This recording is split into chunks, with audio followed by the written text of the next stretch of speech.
uno denoi hasiko gara. Eta eskerrik asko jardunaldi hauetan parte hartzea. Buenos días a todos y todas. Bienvenidos y gracias por tomar parte en estas jornadas de estudio internacionales organizadas dentro de un grupo de actividades que se han organizado desde la Plataforma Popular de Norte para la conmemoración del 5º centenario de la Batalla de Navarra. Batalla que se inscribe justo en el tercer intento de recuperar el reino de Navarra por parte de la dinastía natural, como dicen las fuentes, ayudados representantes, como ya sabemos, y por supuesto con la participación de navarros. Las jornadas son, esta jornada concretamente, forma parte de un grupo de 4 que tendrán lugar 2 mañanas de sábados, hoy y el 25, y 2 tardes de jueves, el 23 y el 30. Las 3 primeras se desarrollarán en esta misma sala, la sala de Salón de Actos de la Casa de Cultura de Tarragona. Algo que queremos agradecer enormemente, lo mismo al Ayuntamiento de Tarragona, de la misma Casa de Cultura, pero sobre todo a José Vicente Lavalle, el técnico de cultura de la localidad. Antes de terminar, a media mañana tendremos un pequeño descanso de unos 20 minutos, eso sí que tenemos puntualidad para volver, para empezar puntualmente. Y por la tarde hay programada una visita guiada por el casco antiguo de Iruña para conocer un poquitín detalles de la época, y sí que sería interesante conocer el número de personas que les interesa participar en ese paseo, y para eso hemos puesto 2 hojas en una mesa que hay al final de las salas para poner, si queréis, si no queréis poner nombre, es igual, número, lo que nos interesa es saber el número para ver si se puede ir en un solo grupo o hay que hacer un par de grupos distintos. Sin más, voy a presentar a las personas que comparten en esta inauguración, que nos han dado su apoyo institucional, sin el cual no hubieran podido ver la luz de ninguna de las actividades que estamos desarrollando. Gracias a la mayoría parlamentaria, pero también gracias a UNAI, que personalmente ha venido para reforzar de alguna forma ese apoyo institucional de la mayoría parlamentaria, en la cual estamos orgullosos y agradecidos a las personas. ¿Vale? Álvaro, luego nos comentará los pormenores de las jornadas. ¿De acuerdo? Egun guztioi, buenos días a todos y todas, eta eskerrik asko zuei, gonbidatzeagatik Nafarroako parlamentuaren izenean, noaien eta noain 500 urte elkarteari jardunaldi hauen hasiera ekitaldi honetara gonbidatzeagatik. Decía, agradecer la invitación, agradecer yo personalmente y en nombre del Parlamento de Navarra a formar parte de este acto de inauguración de estas jornadas organizadas por la plataforma No hay 500 años, José Unurte, en esta Casa de Cultura de Villaba Tarrabia, bajo un título sugerente, ¿no? Guerra, identidad y conflictividad en la Europa renacentista.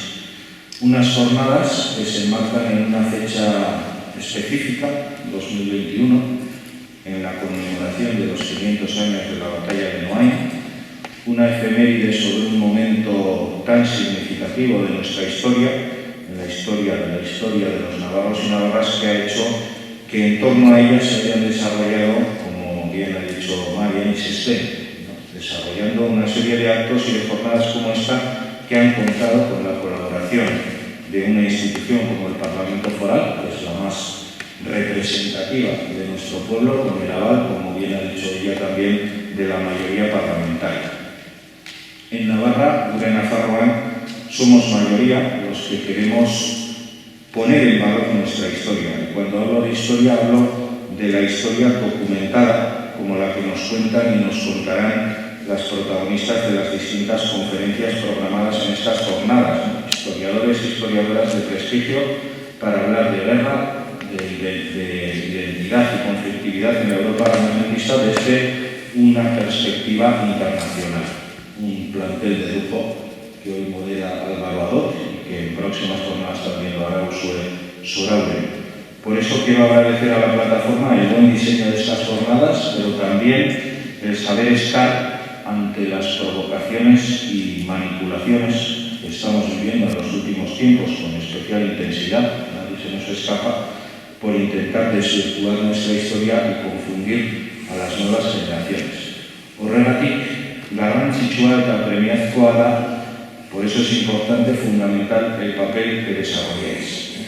De ahí el agradecimiento, mila esker horregatik bihotz. Ante las manipulaciones, ante el intento de silenciar, no hay mejor antídoto que el trabajo riguroso y abnegado de historiadoras e historiadores que nos cuenten nuestro pasado desde el rigor y la ciencia. Lo comenté hace unos meses en el Parlamento, ahora que se ha puesto tan de moda el término negacionista, es un buen momento para recordar que ha habido personas y colectivos negacionistas de nuestra verdadera historia en Navarra, y por eso es importante jornadas como estas en las que se explique verdaderamente en qué Europa estábamos viviendo en aquellos años de la conquista que algunos se empeñan en negar o edulcorar. Por eso quiero aprovechar este acto para destacar el trabajo de los y las historiadores que han recuperado y contado nuestra historia, citar y reconocer también el trabajo de Aranzadi, de colectivos populares y de instituciones para recuperar la historia y también por divulgarla. Sin duda el Parlamento tiene un firme compromiso de poner en valor nuestro patrimonio, nuestra historia, y así lo hacemos apoyando distintas asociaciones memorialistas, pero también participando en actos, iniciativas y exposiciones de divulgación de nuestro pasado. Izan zarelako gara, eta garelako izango dira, lo repetimos mucho, pero es una frase que recoge muy bien nuestra identidad. Azkenik bukatzeko, siento hoy no poder quedarme a escuchar la jornada, porque mis responsabilidades institucionales hacen que deba participar en un acto en Tudela, organizado por el Gobierno de Navarra de conmemoración del Día Internacional de la Paz, pero a todas y todas las que estáis aquí y tenéis la suerte de poder quedaros, aprovechar, porque creo que las materias y los ponentes merecen la pena. De cualquier manera, espero que las jornadas sean un éxito y solo me queda volver a felicitaros, Marian, Cartea, por la organización de estas conferencias y sobre todo por vuestro interés y trabajo por la divulgación que hacéis de la historia de Navarra. Gure Nafarroaren historia ezagutzea funtsezkoa da, beraz, mila esker lanagatik. Mila esker zuri.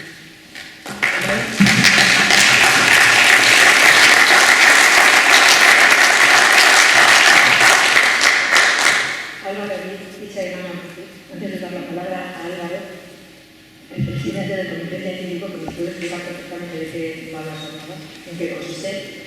Quiero agradecerle en nombre también de todos los organizadores, no solo a ti, sino también al resto de los miembros del comité, la extraordinaria labor que habéis hecho diseñando unas jornadas con personas de tendencias historiográficas distintas, unas jornadas plurales.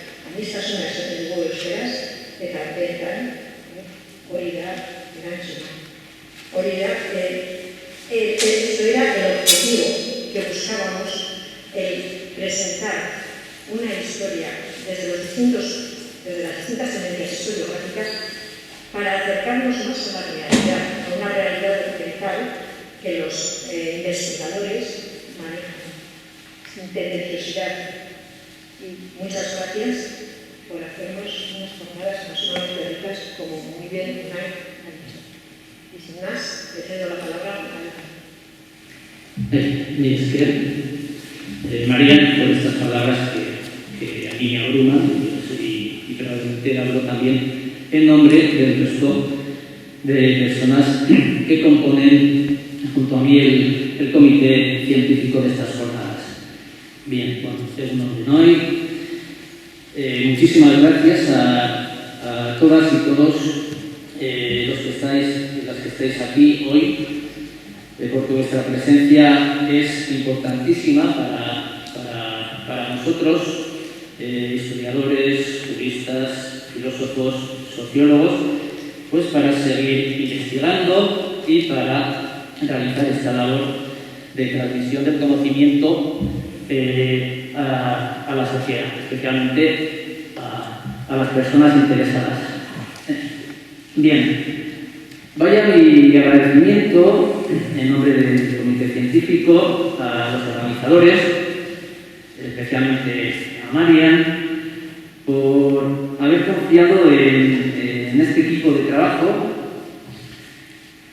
y que nos hemos dedicado un poquito a confeccionar un programa plural en el que tienen cabida, como yo creo que ya todos habréis podido ver viendo el programa, profesionales de diversas grandes disciplinas como historiadores, filósofos, juristas, sociólogos, incluso periodistas, y dentro de cada disciplina también en temáticas diferentes, como historia del derecho, historia del derecho internacional, historia política, historia de las mentalidades, historia de la religión, filosofía política, historia social, por supuesto la presencia de la historia de las mujeres, etc.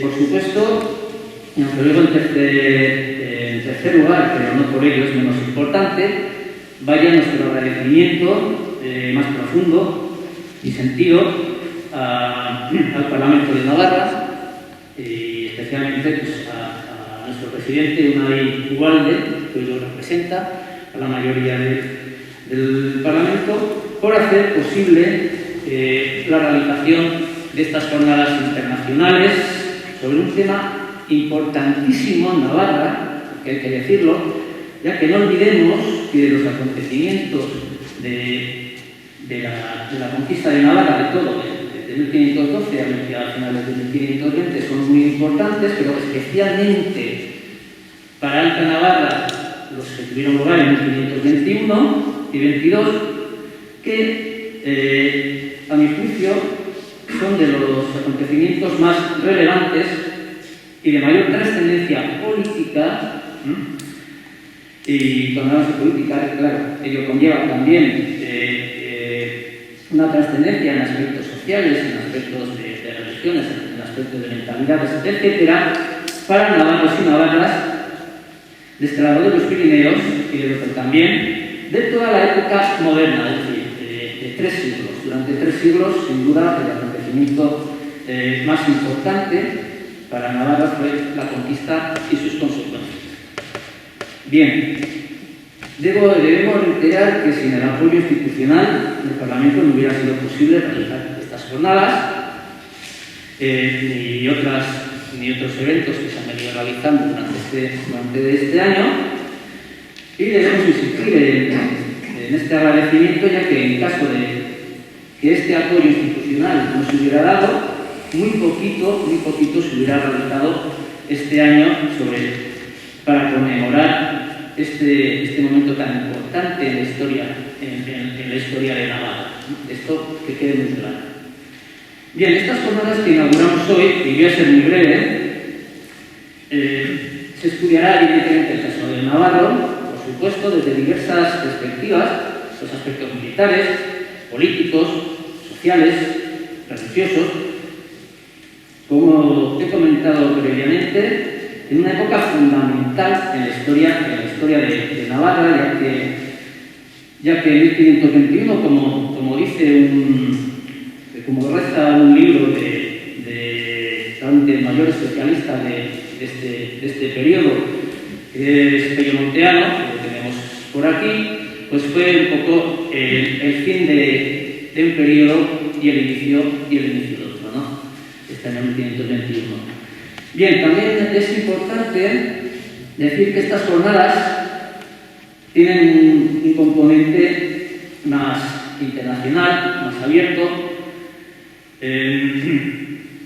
porque nosotros teníamos también el interés de estudiar el caso de Navarra dentro de los acontecimientos de la época, principalmente, por una parte, los acontecimientos de los reinos vecinos, que es lo que pasa en los reinos hispánicos en ese momento, que podemos hacer muchos paralelismos, ya veremos, y también con otros territorios europeos de la época, y debemos decir, de una época muy interesante en las que existieron guerras y con muchos conflictos en el conjunto de Europa, fruto en buena medida del choque de sentimientos identitarios enfrentados, como son los relativos a los modelos de gobierno. Evidentemente que hay más identitario que la manera de la que uno quiere ser gobernado, desde el principio de los tiempos, ¿no? Bien, y este choque se aprecia en diversos territorios, en Navarra por supuesto, en Castilla también, pero también en otros territorios gobernados por Carlos V, en el que chocan dos modelos de gobierno muy diferentes. Uno, el que va a venir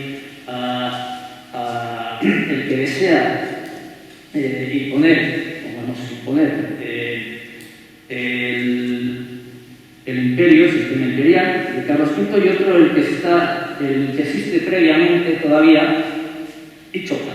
De ahí, evidentemente, que se explica nuestra conflictividad, y esta conflictividad explica el título de nuestras jornadas.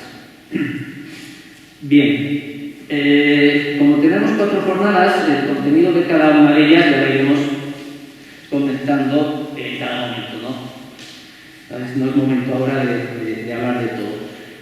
Bien, sin duda, conociendo mejor el contexto general de la Europa de la época, conoceremos también, explicaremos mejor lo que pasó en la Navarra de la época. Esto es lo que vamos a ir comentando en estas cuatro jornadas. Muchas gracias, mi Esker. Muchas gracias, presidente. Gracias. María, y ahora pues daremos paso al primer ponente, de Navarra, publicado hace 450 años. Bien, sin más, paso a presentar a nuestro flamante ponente, Esteban Antxustegi y Ibarcoa, licenciado en Filosofía y en Derecho por la Universidad del País Vasco, es doctor en Filosofía por dicha universidad, profesor titular de Filosofía Moral y Política desde hace algunos años, el año 2000.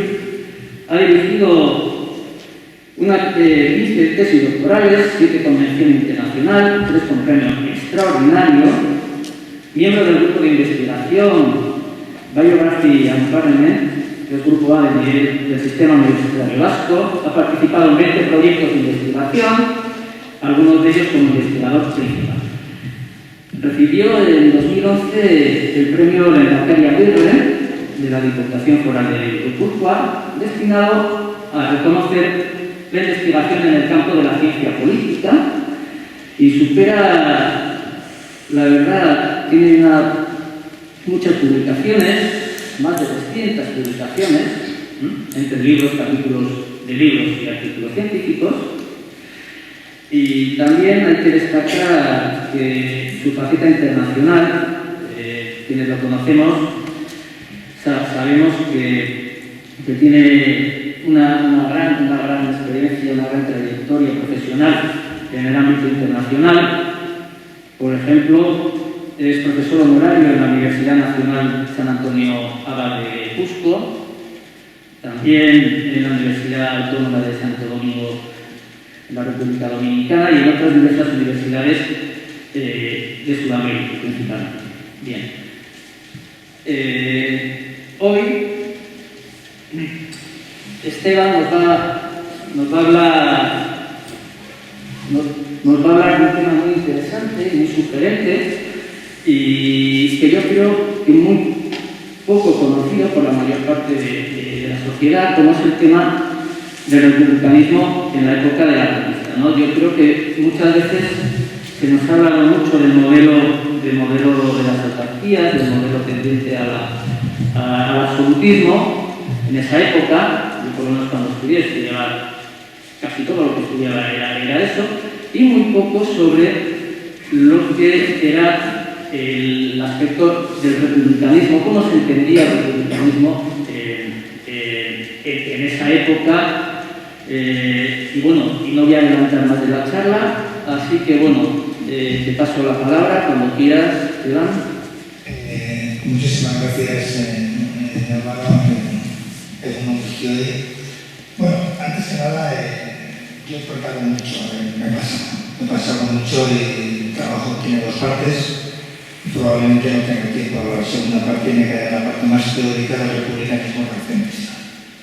En principio quería hacer eso y luego hacer un ejemplo de experiencia republicana en la época de Castilla, en la época de los comuneros, por lo que se puede hablar de ejemplos coetáneos en ese momento. De todas formas, ya he pactado con Álvaro y ya me dirá que lo dejaré, como luego me ha dicho que se va a poder explicar, etcétera, ya lo haremos allá. Hay un montón de cuestiones que me gustaría hablar porque estoy diciendo más tesis sobre esto.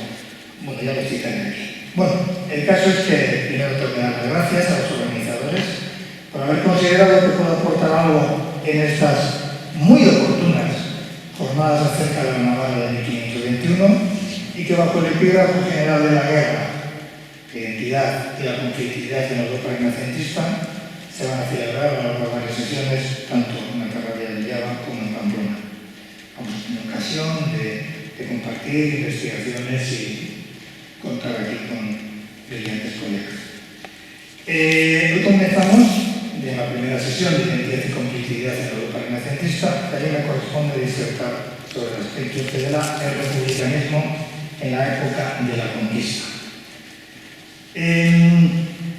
Esta corriente de pensamiento republicanismo, con raíces en la antigüedad clásica, plantea una teoría sobre la libertad, los valores cívicos, la ciudadanía y el autogobierno, con estas cuatro cuestiones, que a lo largo de la historia ha tenido momentos de auge y repliegue. Pero tranquilos, que yo no voy a aprovechar la ocasión para hablaros, abrirles con la historia de esta doctrina, aunque sí señalo el peso significativo y el interés que está teniendo, sobre todo a partir del último tercio del siglo XX, de la mano de historiadores de pensamiento político como Ponco, Beirón, Skinner, Violi y otros caminos que se ha recorrido en paralelo a las opiniones vertidas por teóricos como Petito o Spitz, que subrayan que la concepción republicana de la política, y esto es importante decirlo, es un instrumento extremadamente válido también para estas desorientadas sociedades actuales. Reflexiones con las cuales coinciden también Hannah Arendt, Habermas, Nino, Taylor, incluso Rawls, un liberal republicano. Tal vez tengamos tiempo, porque hay un momento de debate, tengamos tiempo de hablar de estas cuestiones de cómo está la investigación en el campo republicano. Pero en este tiempo que a mí me corresponde voy a tratar de exponer cuál fue la dimensión real de esa teoría política en los territorios que más o menos podíamos tener en ese momento, que en este momento quiero utilizar el caso de Castilla. El republicano, por tanto, renacentista. El más conocido es el italiano y ha sido estudiado a través de las obras de autores, y voy a citar solamente algunos florentinos como Maquiavelo, Guillardini o el mismo Savonarola. Tengo que recordarles que aquí a mi izquierda hay un experto en Guillardini, que es una introducción en uno de los libros que es la colección de Economía del Vasco, y esta teoría política se basa en los principios y valores políticos como el bien común, la virtud ciudadana, la libertad, la igualdad, el imperio de la ley o la propia estabilidad institucional. Es muy interesante el tema del parlamentarismo que trata el republicanismo.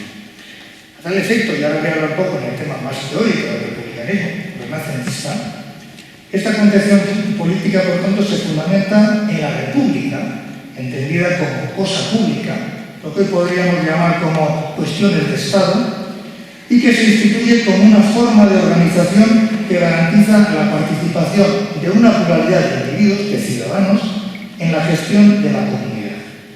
Una pluralidad que ciertamente podría ser más estrecha o más amplia, un criterio que, por supuesto, tiene que pasar por el tamiz y los alcances de la época.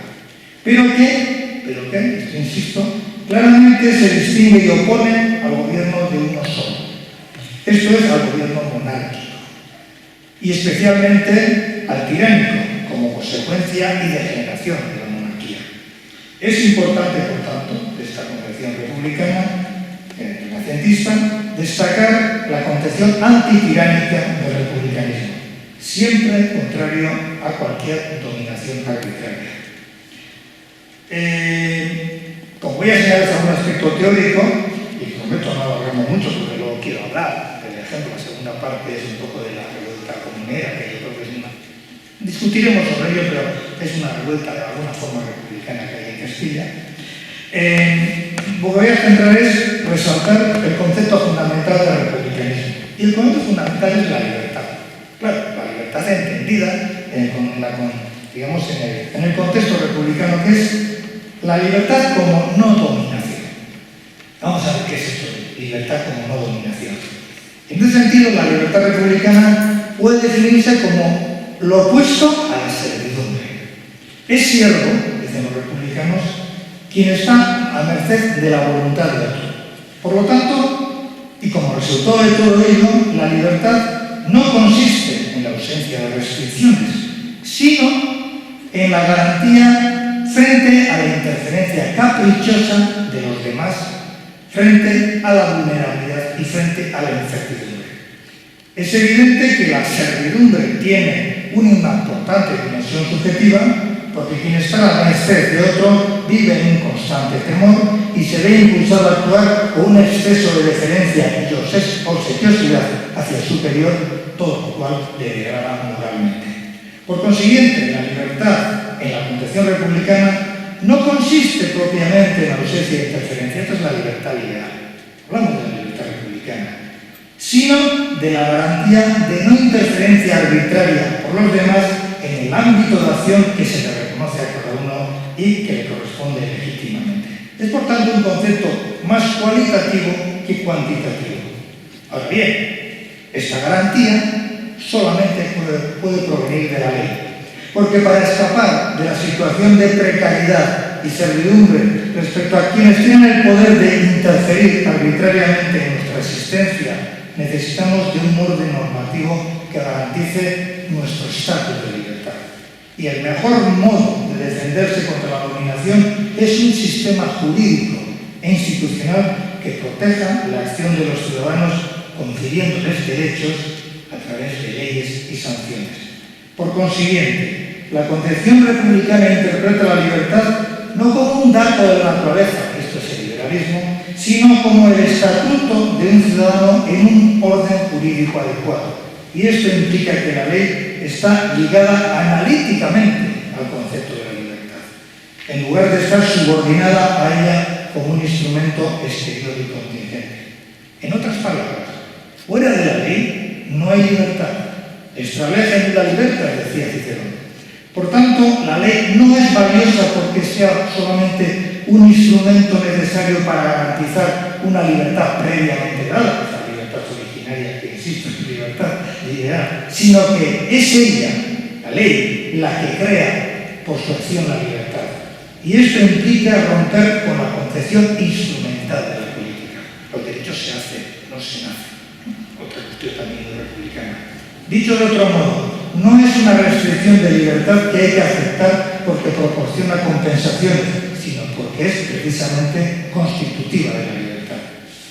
Obviamente, esta garantía no la proporciona cualquier ley, sino aquella ley que se atiene a los intereses y necesidades relevantes de los ciudadanos según la interpretación que ellos mismos hacen de sus necesidades e intereses. Y esto se produce a través de la discusión pública. Estos son textos que estoy hablando del siglo XVI, del siglo XV, del siglo XIV. O sea que esto, la modernidad del republicanismo, por estos autores que dicen que hay que aplicarlo porque es una tradición que hay que recuperar. Por eso, evidentemente, está este renacimiento del republicanismo como teoría política. Porque solo esa discusión pública puede determinar qué intereses son faccionales y cuáles son generales. A su vez, la garantía de la ley requiere de las instituciones de una comunidad política, y más exactamente de la comunidad política republicana. Se trataría, por tanto, de la vigencia de un sistema republicano de instituciones, derechos y también costumbres, las llamadas costumbres republicanas, porque precisamente mantienen estos hábitos republicanos. En este aspecto, el republicanismo se caracteriza por su aprecio a las instituciones colectivas. Y ello es porque la libertad va unida a la ley y al sistema político que produce esta. De hecho, los republicanos consideran que no podemos escapar de la dominación con recursos y estrategias individuales. Ciudadano, no es el individuo, sino el ciudadano. Se entiende así que la libertad ha de pensarse no como condición del individuo considerado aisladamente, otra vez la crítica infinita al liberalismo, sino en presencia de otros. El paradigma de la libertad republicana es la de una sociedad de ciudadanos libres que se respetan mutuamente en sus derechos, de modo que viviendo con otros están eficazmente protegidos por la ley contra posibles interferencias. Ser perfectamente libre supone, en esta concepción, ser miembro de una sociedad que dispone de una regla jurídica que protege a cada uno de sus miembros contra las posibles interferencias de los demás. Sean quienes sean estos, tanto individuos, los que oprimen, como los representantes del Estado. Porque es precisamente la pertenencia a esta forma de sociedad la que define la libertad. La libertad es la que garantiza el disfrute del estatus ciudadano de una sociedad en una forma republicana. La tradición republicana asignó a la libertad como no dominación el papel de valor político supremo y abrazó el supuesto de que la justificación, en el caso de un Estado coercitivo, en tanto valía si promociona precisamente ese valor. Por eso el republicanismo no ve necesariamente al Estado y a las instituciones políticas como un obstáculo para la libertad, sino que garantizan la libertad. Además, las leyes creadas por las instituciones políticas republicanas garantizan la libertad en la medida que incorporan, y esto es también republicano, el presupuesto de la igualdad. Nadie es libre si su área de libertad es menor que la de los otros, porque ello significa que o bien carece de derechos que otros poseen, o bien hay otros que están en condiciones mejores para violar la ley. Igualmente, la libertad requiere garantía igual de no interferencia por parte de los demás, lo que se llama igualdad jurídica, así como igual reconocimiento público de su capacidad, de su calidad de ciudadano. Por tanto, para que la comunidad política republicana sea verdaderamente tal, sea res pública, cosa de todos, el orden normativo ha de ser creado en condiciones de reciprocidad e igualdad. Este es el esquema teórico en el cual yo me voy a mover, voy en el tiempo que tenga el espacio, voy a tratar de aplicar esto en el caso de Castilla o de esta revuelta de los comuneros.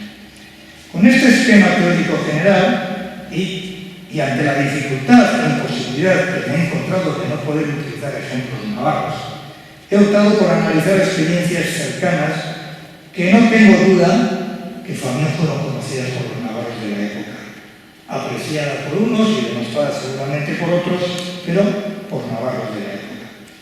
Por tanto, esta exposición, tomando el análisis de la experiencia comunera castellana, es la que voy a utilizar como referencia y como elemento comparativo. Y desde aquí hago una invitación a los historiadores y académicos navarros para sumergirse en fuentes propiamente navarras para constatar cómo fue esta, si la hubo, y estoy convencido que sí, esta recepción de este pensamiento en Navarra durante los siglos XV y XVI y alumbrar las consecuencias a partir de experiencias republicanas específicamente navarras. En Navarra hay magníficos académicos, magníficos historiadores de las ideas políticas que pueden realizar este apasionante trabajo, a los cuales yo, si algo puedo, les ofrezco mi colaboración.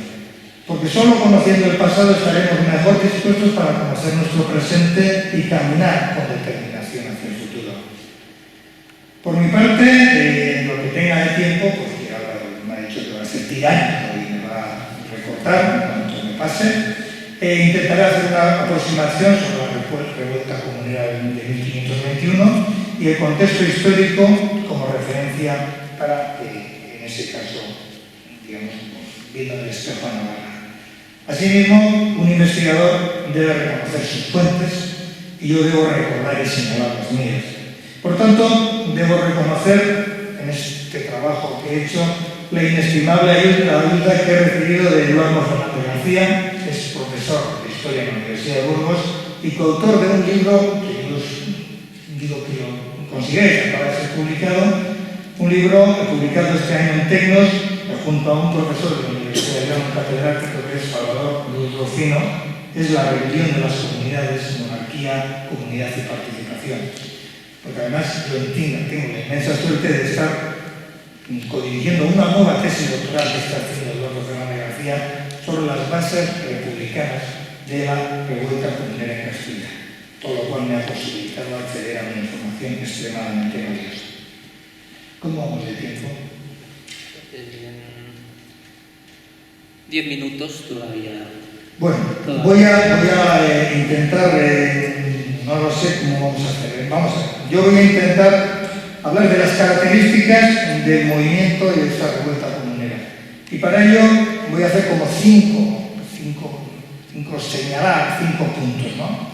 Primero decir que hay unas formulaciones muy subgéneris y unas aportaciones teóricas que en ese caso se hacen desde la Universidad de Salamanca, ¿no? Porque una de las cuestiones más controvertidas cuando se analizan las comunidades es el relativo al tratamiento que debe dar a las pretendidas derivadas republicanas de la protesta comunera. Y la razón estriba en que además del republicanismo clásico y del modelo italiano, que siempre está ahí por encima, controlando todo, el pensamiento jurídico castellano había evolucionado de forma autóctona hacia formulaciones sui generis del régimen monárquico, ¿no? De ese aspecto, la Universidad de Salamanca había amplificado el modelo de principado electivo, tan del gusto académico y a la vez tan alejado de la práctica política moderna.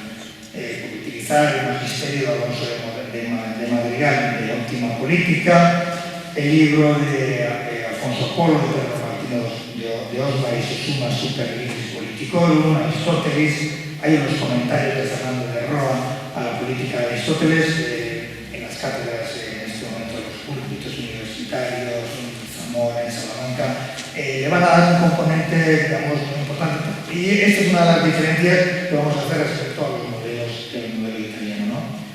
Si bien Fray Antonio de Guevara, obispo de Mondoñedo, cronista de Carlos V, en cartas a Acuña y Padilla, extiende la idea de que lo que pretendían las ciudades adoptadas en comunidad era que quedaran exentas y libertadas, como lo son Venecia, Génova, Florencia, Siena y Luca, de manera que ya no les van a llamar ciudades sino señorías, se plantea la necesidad de precisar si esta percepción del republicanismo comunero era también generalizada en Castilla. Del mismo modo, habrá que esclarecer si la recepción del republicanismo lo era igual para el conjunto del movimiento comunero, o solamente era importante en algunas ciudades, sobre todo en Toledo, donde está el líder indiscutible de la revuelta, que es Padilla, el más prestigioso de los dirigentes comuneros. Bueno, es que hay muchas cosas, pero otro elemento. Por una parte insisto en la cuestión de que 5 minutos, un poquito más.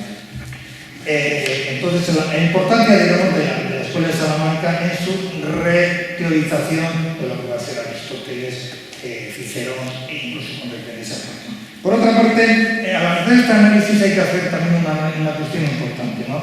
Necesitamos tomar distancia del paradigma investigativo republicano anglosajón. Las propuestas que se proponen en las escuelas contextualistas hacen todos los estudios utilizando como ejemplo el modelo italiano. Entonces, todo aquello que no es modelo italiano queda como fuera del republicanismo. Yo defiendo la teoría de que hay otro tipo de modelo en comunidades en las cuales hay elementos incluso que pueden ser compatibles con una monarquía. Y que las aportaciones que han recibido, más que de las cuestiones concretas italianas, aunque por ejemplo el Génova aparece en todas las cartas de los comuneros de unos a otros, creo que es importante esta recepción que se había hecho en toda la península ibérica de Aristóteles, de Cicerón y de Platón, básicamente Aristóteles y Cicerón. Con lo cual hay una vía autóctona, yo podría llamar. En el Reino de Castilla también es muy importante textos como, no sé si tenéis ocasión, ya no tiene interés, ver el texto más republicano que yo me he encontrado, incluso más republicano que Villarrini, que es un autor como Alonso de Castrillo, que tiene un tratado, se llama, que es una especie de compendio entre elementos clásicos y por otra parte lo que supone el modelo ciceroniano. Muy interesante si tenéis ocasión de verlo, ¿no? Es decir, el modelo italianizante, que muchas veces se utiliza como elemento único comparativo, creo que tiene también otras cuestiones. Y ya estoy muy nervioso con todo. Hay un texto, por ejemplo, de Poco, que cuando hace el modelo maquiavélico en la introducción que hace del año 2002, que habla expresamente también de la cuestión castellana como un modelo autóctono. Otra cuestión también importante que creo que hay que matizar es el sesgo cristiano y republicano, porque si vemos el diccionario de Covarrubias, que es de 1611, el diccionario de Covarrubias del español, en 1611 se define como republicano a persona que busca el bien común. Para imaginaros cómo se entiende, digamos, la palabra republicana, ¿no? Aquella persona que tiene devoción por el bien común, aquella que está dispuesta a involucrarse en los asuntos de la comunidad y que estaría en la base de la participación de tantos religiosos del bando comunero, porque el bando comunero tuvo muchísima influencia de obispos, pero sobre todo de muchos sacerdotes, ¿no? Es decir, cómo se entendía la palabra republicano en eso. También es verdad que, aparte de los elementos, digamos, específicos, que esto es lo que nos hubiera gustado hacer más, pero bueno, ya en un momento, probablemente en el debate, igual tenemos cuestión de hablar, insisto, desde este punto de vista, que también los que se opusieron al republicano, es decir, el bando carolino, evidentemente los criticó, porque tenían sus cosas, es decir, cuando, por ejemplo, Carlos V habla de republicanismo, está pensando en Erasmus, es decir, habla de una concepción mucho más de las ciudades libres o mucho más alemana, ¿no? Bueno, el caso es que las consecuencias y las conclusiones, no voy a tener tiempo de hablarlas, son varias, solamente decir, es un tema apasionante. Yo estoy convencido que en Navarra también se dieron experiencias de este tipo, porque el republicanismo no es solamente una cuestión que se da en las ciudades italianas, en algunas ciudades, digamos, del Sacro Imperio Romano Germánico, sino también hubo en la península ibérica, hay también ejemplos de Portugal, hay también una discusión acerca de lo que fue la guerra de Germania. Yo creo que fueron más en contra de los moros y tal, como otro tipo de cuestiones casi apocalípticas en tema de religión, pero sí hay ejemplos que estoy convencido que los historiadores navarros seguro que los encontrarán en Navarra. Y agradecer que habéis tenido la paciencia de escuchar esta discusión un tanto de la zona, porque tenía muchas cosas para decir, pero bueno, creo que por lo menos la idea general de lo que es el pensamiento político republicano, y en este caso concreto el pensamiento político republicano renacentista, pues bueno, he intentado expresarlo y darlo a entender. Muchas gracias.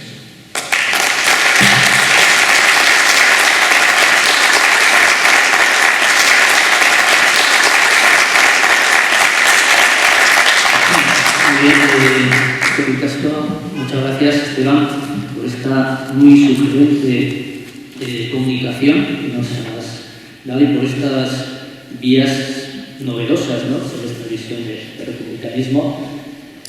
No sé si hay alguna pregunta ahora o espera un poco al debate. Sí. Me parece que hay que tomar en cuenta en Navarra el texto, sobre todo el primer capítulo, título del primer capítulo del Fuero General. Porque, sobre todo, a mí me parece que en ese texto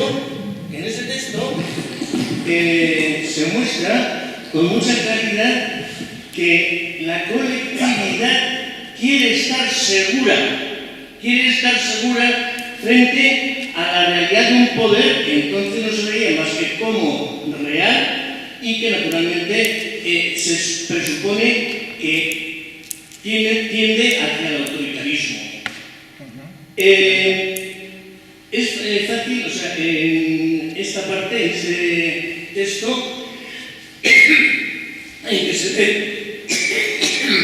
este texto en que se puede teorizar, no, que no es una teoría, porque no es más que la expresión de un caso ideal que tienen, como es el fuero de Sobrarbe, toda la formación del pueblo, del Estado, a partir de aquella gente que se refugia en los Pirineos, etcétera, y que perfectamente se acomoda a teorías sobre el nacimiento del Estado de teóricos posteriores como van a ser Locke, Hobbes u otros. Y verdaderamente, sobre todo, el aspecto de la libertad y de la seguridad, que es, en definitiva, el del republicanismo, que ha señalado el ponente, pues está en ese fuero general. Otra cuestión es ya el pasar ya a lo que se conoce como un hecho republicano. Aquí habrá el interés en decir que el rey es privativo, y que el rey está sometido desde el principio, es rey porque ha aceptado el derecho y el control de la colectividad. Como dice la Garra, primero es la colectividad y luego el rey que se será. A mí me parece que por ahí hay un camino para analizar, porque claro, en aquella época convulsa, pues es muy poco lo que ha podido, bueno, muy poco, es muy difícil encontrar los rastros de esas sentencias. Sí, seguramente, porque precisamente con este ejemplo de cuando hablando de las ideas, digamos, republicanas, los comuneros no cuestionan muchas veces al rey. Lo que evidentemente ellos quieren un gobierno mixto. El problema no es que la monarquía puede existir, lo que pasa es que la monarquía solo se convierte en tiranía. Entonces el asunto es, claro, evidentemente es muy importante el poder de las ciudades, Padilla representa a Toledo, Bravo representa a Segovia, Maldonado representa, digamos, la ciudad de norte. Es decir, pero lo más importante es una forma de gobierno en la cual se impida esto que es el poder tiránico, el poder de uno que hace lo que quiere deshacer. El republicanismo, siempre tenemos el problema o la referencia italiana. Claro, eran ciudades en las cuales incluso peleábamos con ellos, pero tampoco tenían una identidad más allá de la ciudad. El republicano de Florencia era florentino y se llevaba a matar con el de Siena y con el de Génova, ¿no? Pero aquí había una identidad colectiva mayor, que esa identidad colectiva el rey la encarnaba, pero por otra parte el rey no tiene que estar solo. El rey tiene que estar, digamos, por una parte, con un gobierno mixto, en el cual puede ser el Parlamento, tienen que ser las municipalidades, pero que se controlen unos a otros, que uno no tenga demasiado poder. Esas experiencias, como estamos en una época de guerras, que parece que las guerras hacen los reyes cobraban los impuestos y el que hacía la guerra o el que pagaba la guerra en las ciudades, ¿no? A través de los artesanos, etc. Entonces ellos tenían que tener, digamos, una forma de decidir, una forma de representar, que las leyes también fueran leyes suyas. Todas esas experiencias, yo creo que también son experiencias republicanas y no solo un gobierno, pues como puede ser la señoría de Florencia o puede ser la de Venecia, etc. No. Creo que donde hay monarquía y donde hay identidades colectivas, digamos, mucho más amplia de lo que puede ser solamente una ciudad, existe. Ese es el reto que en este libro se ha planteado con Castilla, ¿no? No es que se quiera disolver Castilla y hacer una comunidad castellana, una confederación de ciudades, no. Pero evidentemente las ciudades tienen que tener su poder y las ciudades tienen que tener también la posibilidad de decidir en el reino. Es un poco, digamos, el hecho, y luego, por supuesto, el hecho de que no haya una interferencia arbitraria, ¿no? Que desaparezcan los siervos. El elemento de la igualdad es un elemento importante. Yo creo que todas estas experiencias pueden hacer un corpus doctrinal de un republicanismo, seguramente con una identidad navarra. Es decir, no el rey, a veces parece que la historia de Navarra la hacen los reyes, no, la historia de Navarra la hacen los navarros.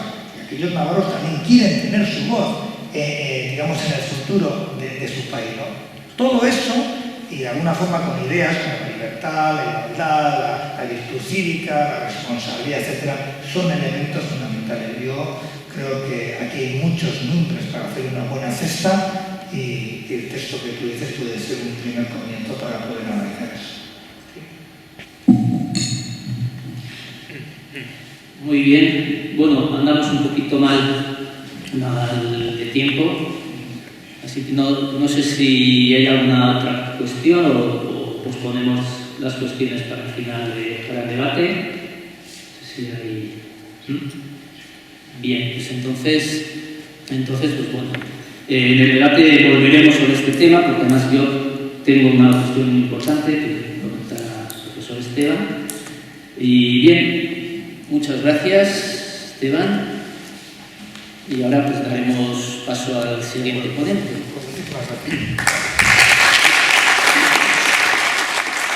Damaso es profesor de la Facultad de Derecho de la Universidad de Valladolid. Investiga en diversos campos de derecho internacional privado, derecho mercantil y del trabajo, así como en áreas interdisciplinarias como la informática jurídica, la tendencia de derecho y literatura, así como las relaciones entre derecho y la antropología. Examina la génesis de las normas jurídicas en los diferentes ámbitos de estudio, así como las construcciones sociales que genera el derecho.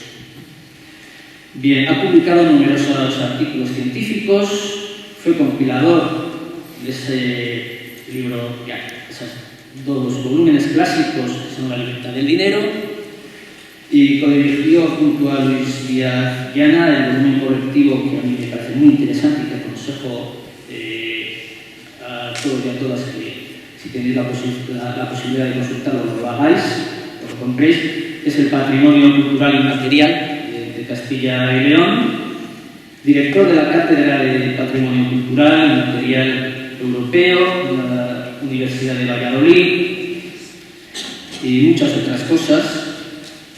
En el plano profesional, académico.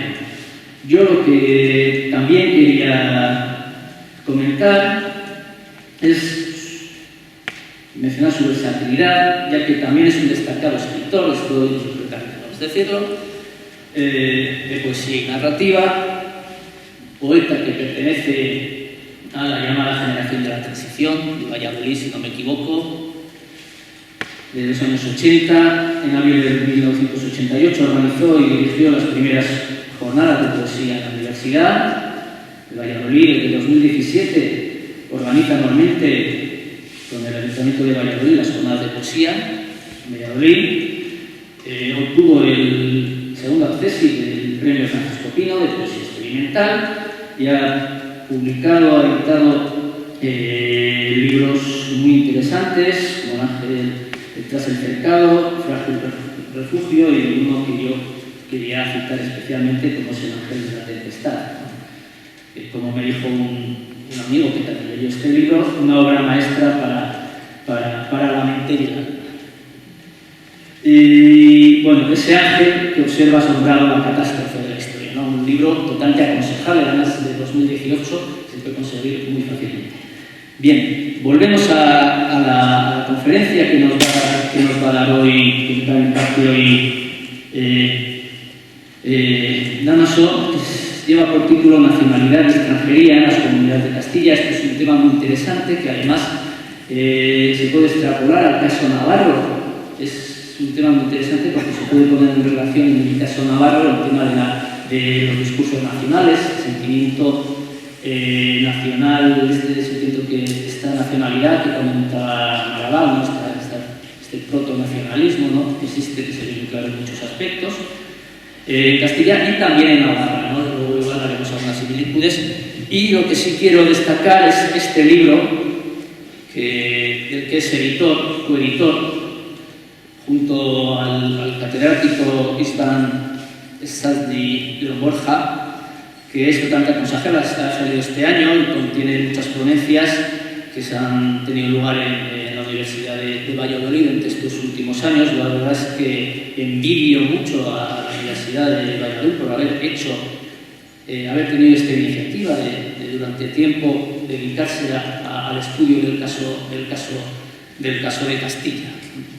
¿Verdad? Y este libro es muy interesante, además aporta muchas novedades y visiones nuevas en base a muchísima documentación. Muy aconsejable este libro y la verdad también tengo que lamentar que aquí no se haya hecho este extraordinario trabajo en Navarra que se ha hecho, por ejemplo, en Valladolid.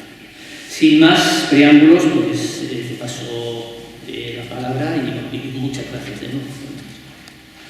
Bueno, buenos días. Muchísimas gracias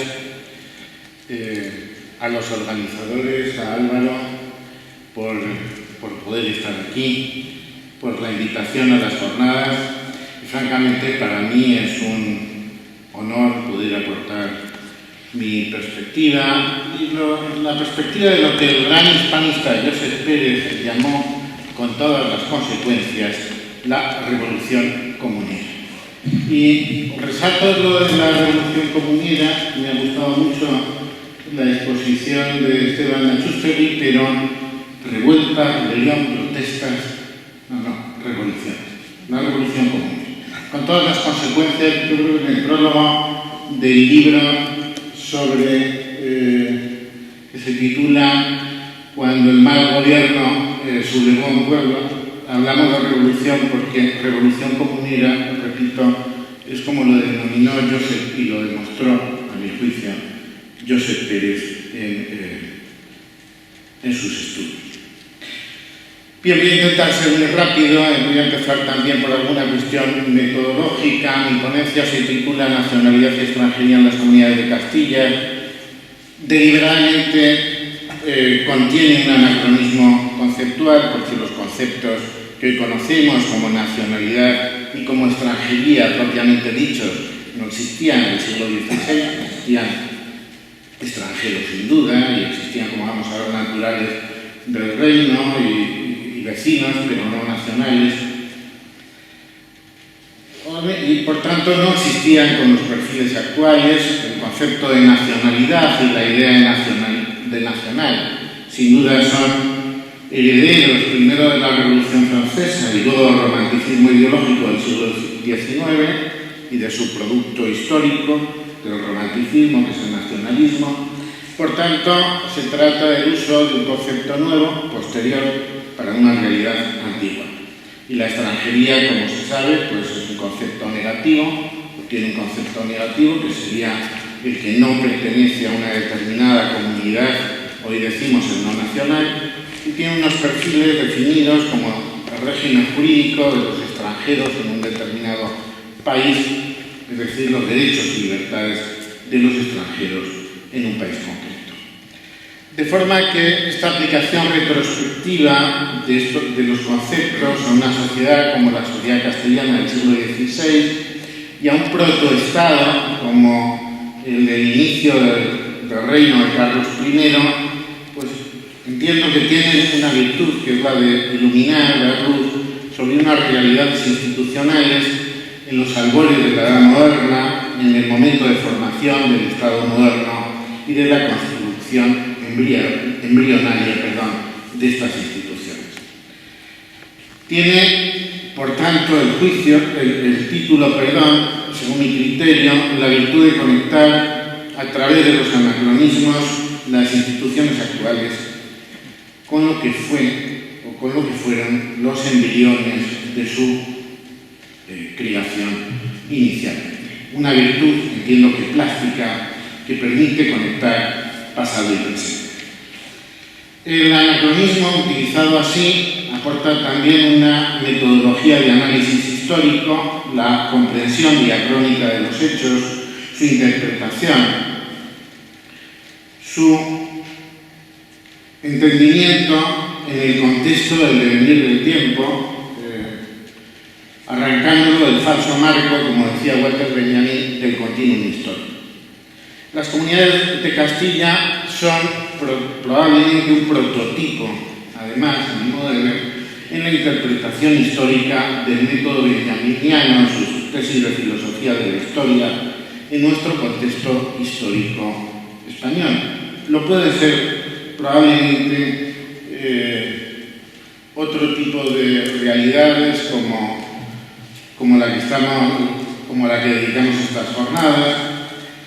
Y si Benjamin pretendía ver la historia desde la perspectiva de los perdedores, desde la perspectiva de las víctimas, y que esa historia pudiera ser iluminar el presente, creo que el modelo de la Santa Junta, de la Ley Perpetua, el proyecto de los capítulos del Reino de Castilla, no solo iluminó, sino que también se dejó iluminar por las revoluciones liberales del siglo XIX y por las visiones de conflicto de clases populares y democráticas del siglo XX.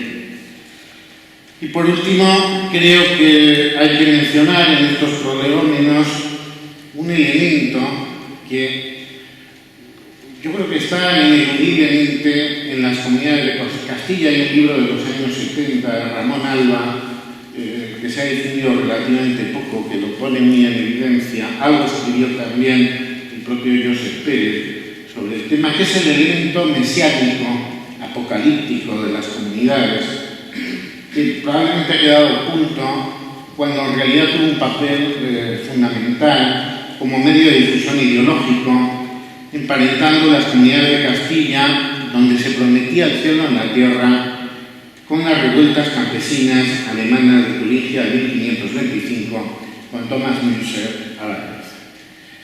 Este elemento mesiánico, en realidad, deriva de una herencia teológica peninsular que tenía que ver con Raimundo Lulio, especialmente en el ámbito aragonés, Raimundo Lulio, digo, Vicente Ferrer y Ximenis, pero que detrás de ellos estaba Joaquín de Fiore, el joaquinismo, como una visión apocalíptica de la historia, pero que interpreta, está también en el mesianismo portugués, en el sebastianismo posterior, pero que es un elemento que sin duda en las comunidades de Castilla estaba, y no se puede olvidar que en algunos casos a Carlos V los predicadores decían de él que era el anticristo.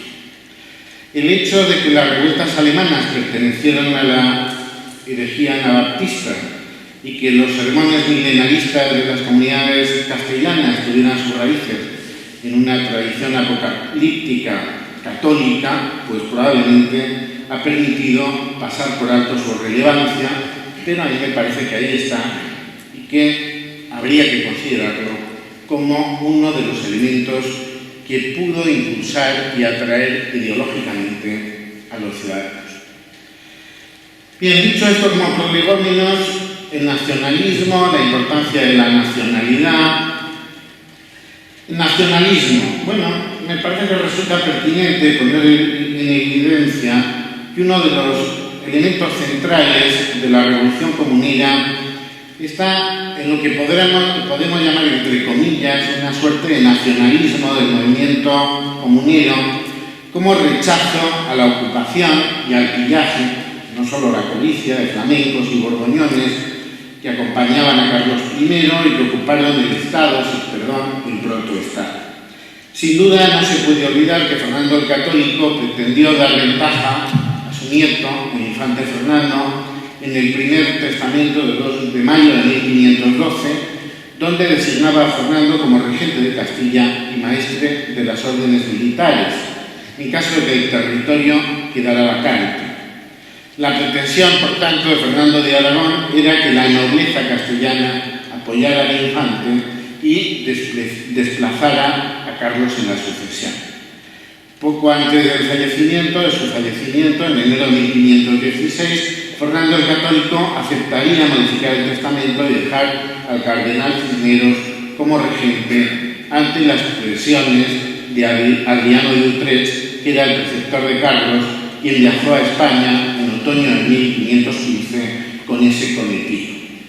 Y al fallecer Fernando el Católico, será el cardenal Cisneros quien ejerza las funciones de regente. De modo que Carlos V o Carlos I tenía una razón para la desconfianza hacia su hermano y hacia la corte española, eso parece claro, es el punto de partida que explica también en parte la ocupación de los cargos por la gente de confianza de Carlos, su corte flamenca y borgoñona. Bien, sea como fuere, lo que es cierto es que el sentimiento nacionalista castellano, nacionalista entre comillas, se ha resaltado como una de las características de Castilla a finales del siglo XV y comienzos del XVI. Había una especie de orgullo nacional, victoria sobre Granada, aventura de América, proteccionismo mercantil, el imperio de la lengua castellana, el orgullo de la época de los reyes católicos. Insisto en que hablamos de un protonacionalismo, un nacionalismo prerromántico, un nacionalismo anterior a los nacionalismos que va a reafirmar el sentimiento colectivo a la pertenencia a una comunidad.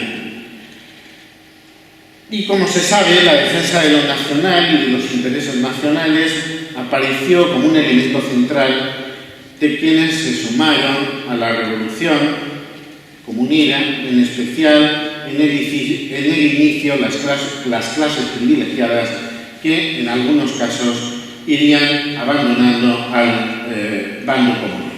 La exacerbación, por tanto, de lo nacional dio lugar a los famosos pasquines de las puertas de las iglesias en 1518, donde decían aquella frase: tú, tierra de Castilla, muy desgraciada y maldita eres, al sufrir que un tan noble reino como eres sea gobernada por quienes no te tienen amor. Y los sermones de los clérigos en las iglesias, que también clamaban por la situación del reino, y tampoco hay que olvidar que en los documentos de las comunidades aparecen términos como patria o Estado, en un sentido que anticipa el sentido contemporáneo, como ha demostrado, por ejemplo, Suárez Varela. Bien, y entro ya a título de ejemplo y de mostrar también un poco la evolución en los aspectos más normativos de mi ponencia, la regulación de la nacionalidad y el régimen de extranjería. La nacionalidad es hoy un vínculo jurídico y político que une al individuo con el Estado, que le confiere la categoría de ciudadano, de miembro de la comunidad política, y al mismo tiempo la nacionalidad confiere al individuo el carácter de sujeto de derecho, de titular de derechos y obligaciones. Pero en el siglo XVI estamos todavía en el antiguo régimen y la confusión de normas y de conceptos es bastante notable. Hay reglas de vasallaje junto a las reglas de naturalidad, se habla de súbditos y de naturales, y se tiende a distinguir, aunque no siempre, entre naturales y vecinos. Como digo, al referirse en este contexto a lo que podría llamarse reglas de nacionalidad, hay que diferenciar a priori, con claridad, entre súbditos o vasallos y naturales, para ver cómo en algunas normas hay una intencionalidad de confusión. Los extranjeros podían ser súbditos o vasallos, pero eso no al rey, pero eso no los otorgaba la condición de naturales.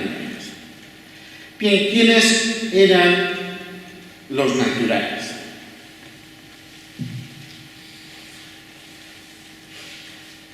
Las reglas generales sobre la materia se deben buscar inicialmente en el legislador o en la labor legisladora bajo las órdenes de Alfonso X el Sabio, tanto en el espéculo como en las partidas. Y es necesario tomar en consideración que en esa época el carácter de natural se iba entrelazando con las relaciones de vasallaje y servidumbre. Y la primera norma que hay que considerar está en el espéculo, donde se fijan diversos modos de atribución del carácter natural por nacimiento en el territorio, lo que hoy llamamos el ius soli, por ser hijo de padre que lo sea, ius sanguinis, por linaje, por adopción de un natural de la tierra, por compra o donación, por residencia, por naturalización o por servidumbre. En esta norma, en realidad, se entrecruzan tanto los principios de ius soli como de ius sanguinis, dando preponderancia en realidad al ius soli, aunque en la época franquista, pues Federico de Castro, por ejemplo, hacía hincapié en los elementos de ius sanguinis, el hecho de ser hijo de natural, perdón. Pero la definición más elaborada y completa de natural estará en las partidas, donde el compilador Alfonsí despliega los diferentes modos de adquisición de la condición natural y usa también modos de adquisición, las partidas, modos de adquisición territoriales y personales, dando personal a las territoriales. Nacimiento en una tierra, el vínculo de naturaleza de los hombres con el Señor, con su Señor natural. No voy a desglosarlo muy pormenorizadamente, pero sí interesa tener una, porque no me da tiempo, pero sí interesa tener una idea. Que hay un intento también en la obra alfonsina de mezclar vasallaje y naturaleza. Y eso se hace de modo interesado, precisamente para reforzar el elemento de vasallo sobre el vínculo territorial que estaría despojado o más desvinculado, más lejos del vínculo con el rey. Y sí, dejar clara una cuestión: los vínculos de naturaleza son los que determinan el otorgamiento de beneficios a los naturales del rey. Por ejemplo, en la conquista de América serán solamente los naturales castellanos los que inicialmente tengan el beneficio de poder ir a las Indias.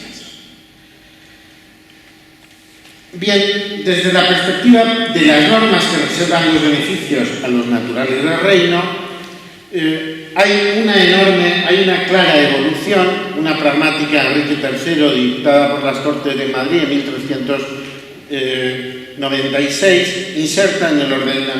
que se inserta en el ordenamiento real, daba el concepto de naturales en los siguientes términos: aquellos que fueren verdaderos naturales de padre o madre o nacidos en reinos y señoríos. Aquí no está el elemento de vasallaje, pero conjuga claramente los dos criterios de atribución de la nacionalidad por nacimiento, el ius sanguinis, los naturales de padre o madre, y el ius soli, el nacimiento en los reinos. No será, hay que tenerlo en cuenta, con toda la evolución, la solución que más tarde se sostendrá por Felipe II en ley de 1565, donde se establece una regulación mucho más restrictiva, donde impera el criterio de ius sanguinis sobre el criterio de ius.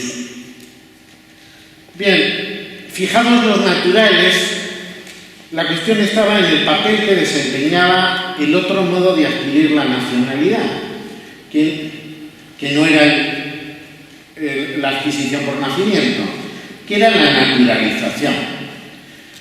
¿Por qué los reyes promovían la naturalización? Y especialmente en la época de las comunidades. Porque con el carácter de natural se otorgaban el nombramiento de cargos públicos, cargos eclesiásticos, el ejercicio de actividades comerciales, como ya he dicho, la carrera de Indias, y el rey tenía en principio la plena soberanía para naturalizar a quien quisiera. Pero paulatinamente, era una potestad real el otorgamiento de la carta de naturaleza. Pero paulatinamente toda una batería de normas habían sido dictadas por los reyes castellanos para limitar las naturalizaciones, presionados precisamente por las cortes castellanas, que querían que se limitaran los beneficios a los verdaderos naturales.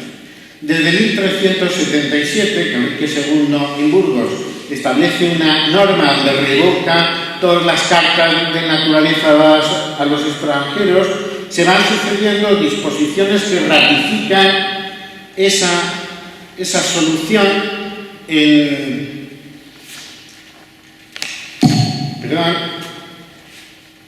y que, por ejemplo, en la novísima recopilación aparece toda esta suerte de batería de reglas, desde la que dio don Enrique II, Fernando Isabel en Toledo en 1480, la ley 68, confirman lo anterior y revocan las cartas de naturaleza dadas a los extranjeros. El testamento de Isabel la Católica también reafirma esto, y precisamente lo que va a hacer Carlos V, como vamos a ver, es dar un tratamiento privilegiado a los extranjeros. No voy a contar toda la evolución de estas normas posterior, y si esto se refiere a la nacionalidad, en lo que se refiere a la extranjería, con la llegada de Carlos, si quería hacer una última mención.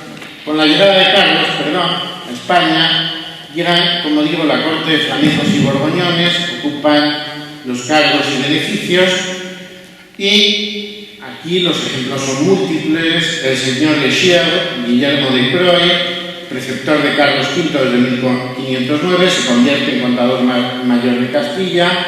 Su sobrino, Guillermo de Croy, de 20 años, ocupa el cargo de arzobispo de Toledo, nada menos, después de ser naturalizado castellano.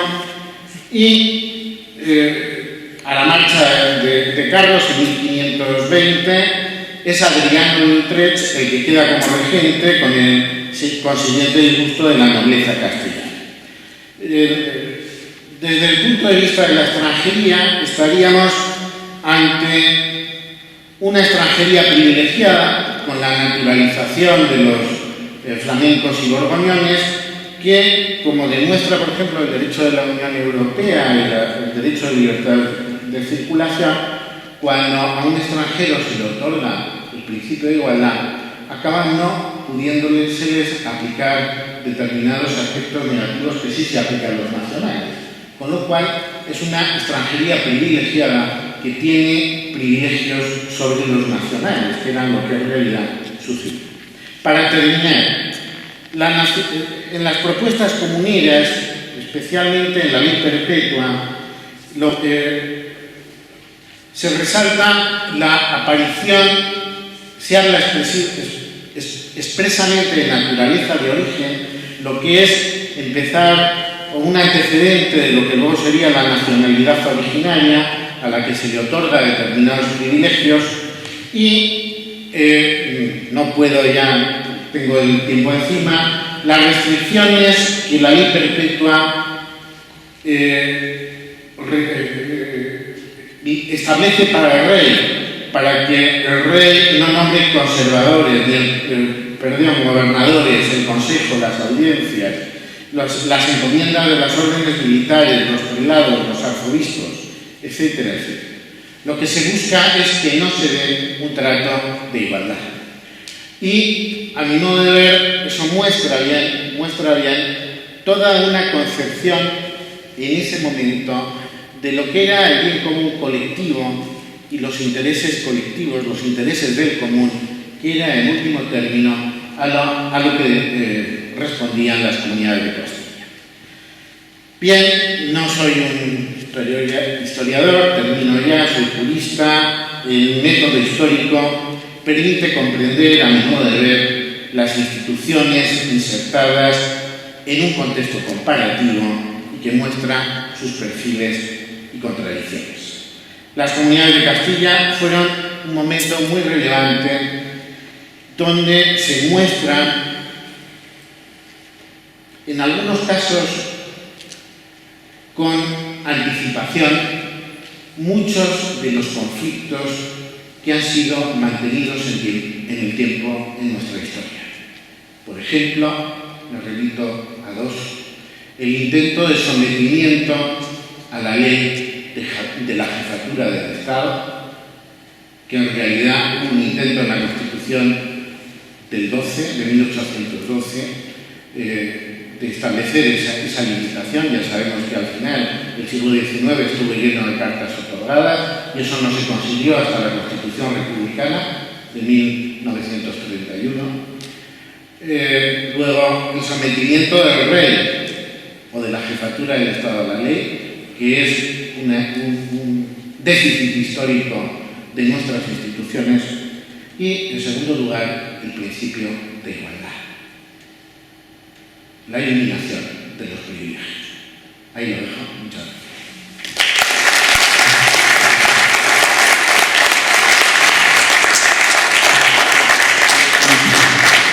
Muchísimas gracias por esta tan interesante contribución que has compartido con nosotros. Bien, pues, bueno, ¿quién no conoce a Pello Monteano, Sorbet, gran especialista de la conquista de Navarra, que ha publicado bastantes libros y toda una colección, y un libro más que va a salir el mes que viene, ¿no? Toda una colección a tener en casa, sin duda alguna.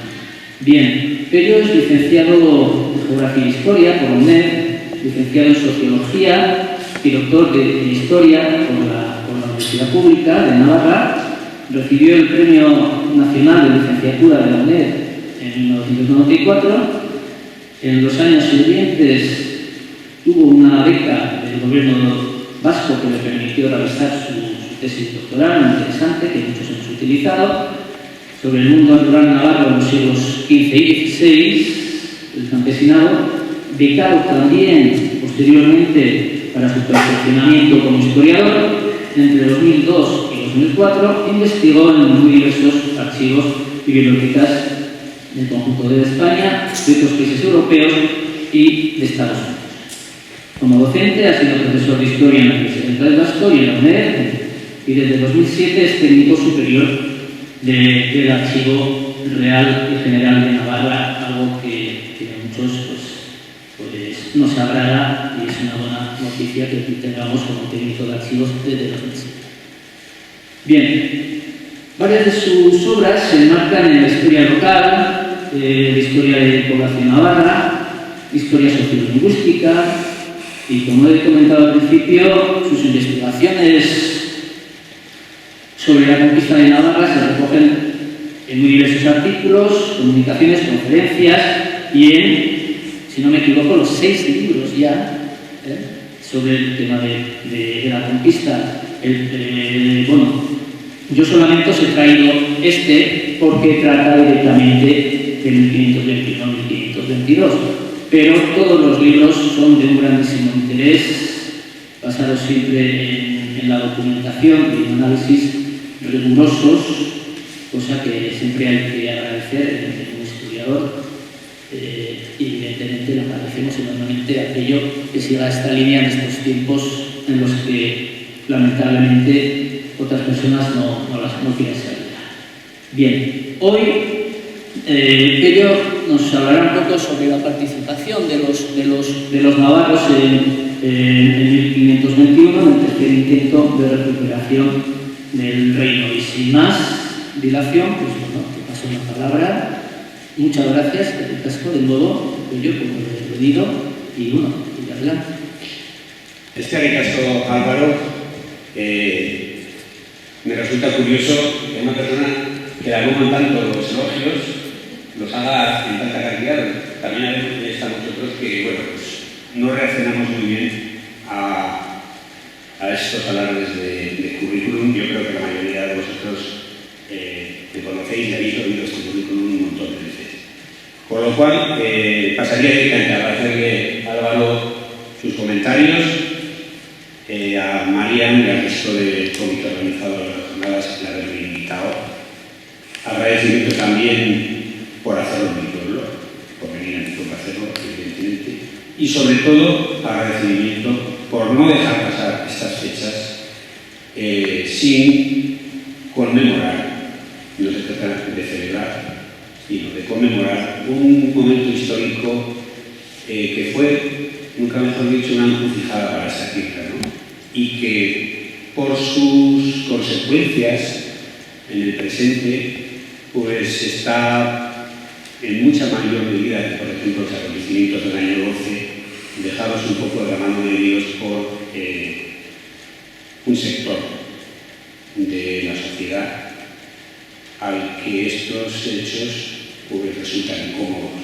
Y curiosamente, para que no me malinterpretéis, me refiero tanto a lo que podría ser el navarrismo españolista como al nacionalismo vasco de raíz bizcaitarra, porque estos acontecimientos, vamos a decir que encajan mal en sus interpretaciones o sus discursos o relatos, está de moda decirlo ahora, sobre el pasado de nuestro pueblo.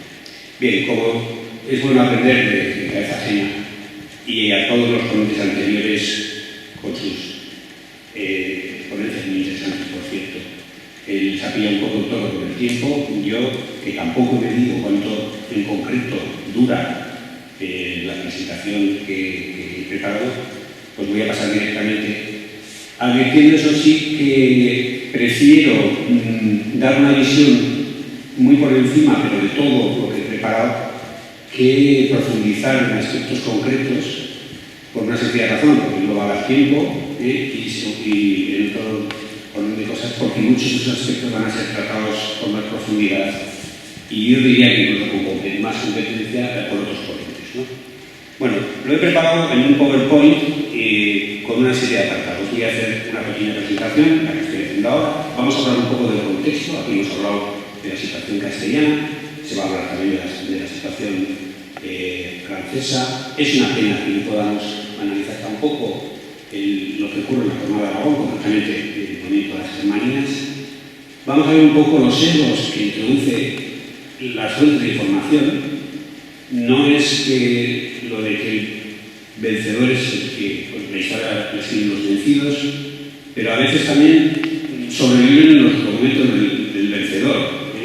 O sea, es difícil hacer una historia desde el punto de vista de los perdedores, que en gran parte es nuestro caso, ¿no? Vamos a analizar un poco por encima qué ocurre en Navarra ese año 21, es un año muy activo, como veréis, y luego unas pequeñas conclusiones en cuanto a qué factores pudieron influir, incluso determinar la actitud de los navarros, que por cierto es bastante sí desconocida. ¿Por qué es desconocida? Porque si uno lee los tratados de historia tradicionales, pues parece que la guerra de Navarra se hizo sin navarros. Ahora vamos a analizar un poco por qué razones pueden explicar esa paradoja. Efectivamente, cuando uno estudia historia de España, todos los acontecimientos del siglo XXI pues se reducen a una invasión del ejército francés, que es derrotado en las campas de Noailles, y ahí termina el conflicto. Es verdad que es una fecha incómoda, porque hay gente que no entiende cómo, habiendo sido el reino conquistado al año 12, prácticamente una especie de abrazo de Vergara, una conquista casi deseada, pues Navarra sigue dando guerra, por decirlo de alguna forma, en el año 21, un momento en el que, vamos a recordar, por contexto internacional, se activa el problema de la fractura religiosa europea, con Lutero, que Hernán Cortés está conquistando el Imperio Azteca, que Vilcano está en una carabela por el Pacífico en la expedición de Magallanes, ¿no? Y tan tarde, y Navarra no estaba en una situación de no incorporación o con una incorporación no decidida, vamos a decir. Bueno, respecto al contexto, yo analizaría, porque es muy importante conocer en qué marco se movía la población navarra de la época.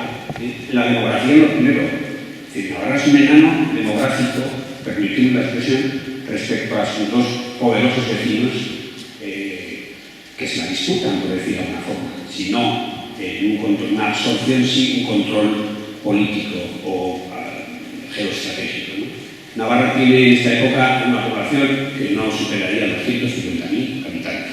Es decir, imaginaros menos de la población de Pamplona, no de las localidades alrededor, no de la población de Pamplona, repartida en los 12.000, 13.000 kilómetros cuadrados que en ese momento tiene Navarra.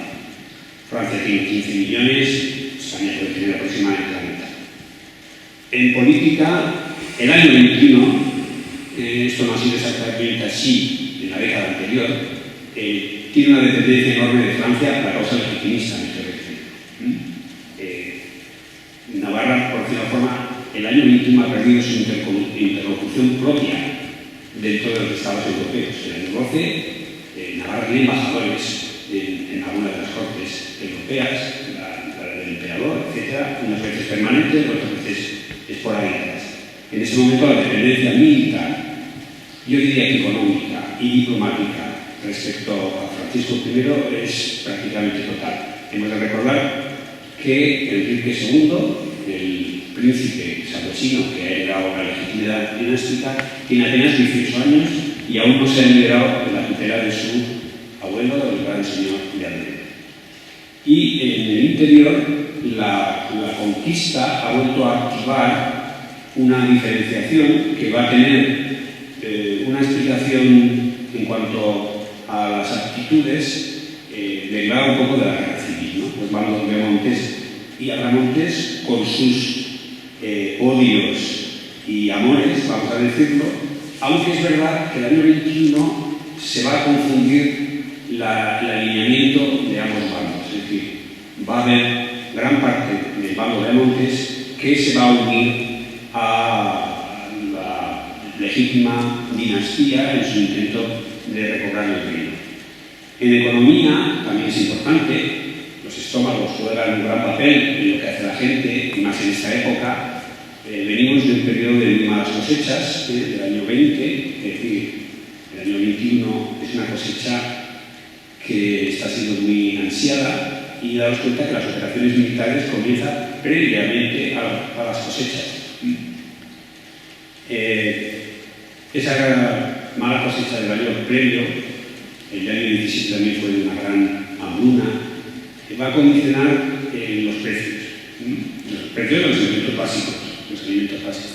Una gran carestía que vamos a ver casi toda la correspondencia de los generales, tanto de españoles como franceses, en el sentido que lo va a condicionar por el pillaje, el saqueo, el descontrol de las tropas, pero también para la población civil, que va a tener que suministrar a los grandes ejércitos que viven sobre el terreno. En cuanto a los recursos económicos de la causa legitimista, vuelvo a referirme a la dependencia de Francia, que va a ser quien va a pagar a golpe de escudo de oro pues todas las operaciones militares.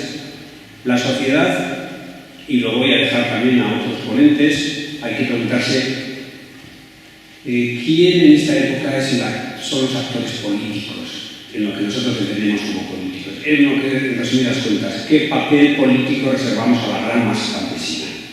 Si tiene una ideología que le invita, que le permite ser un agente político activo y social, o la política es cosa de las élites y más en concreto de las élites nobiliarias.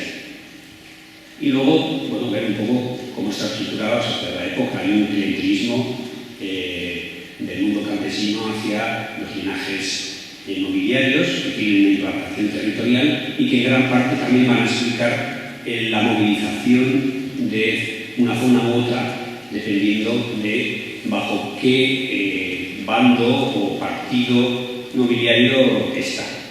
Y luego también conocer un poco cómo funciona la guerra en los albores del Renacimiento.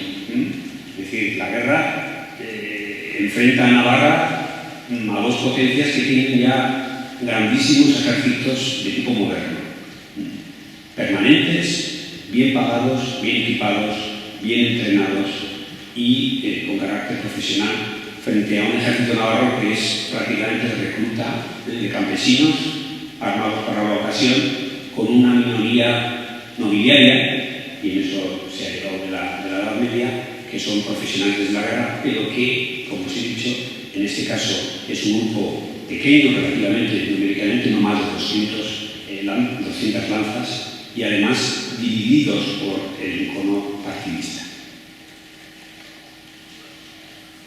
El sesgo que influye en las fuentes.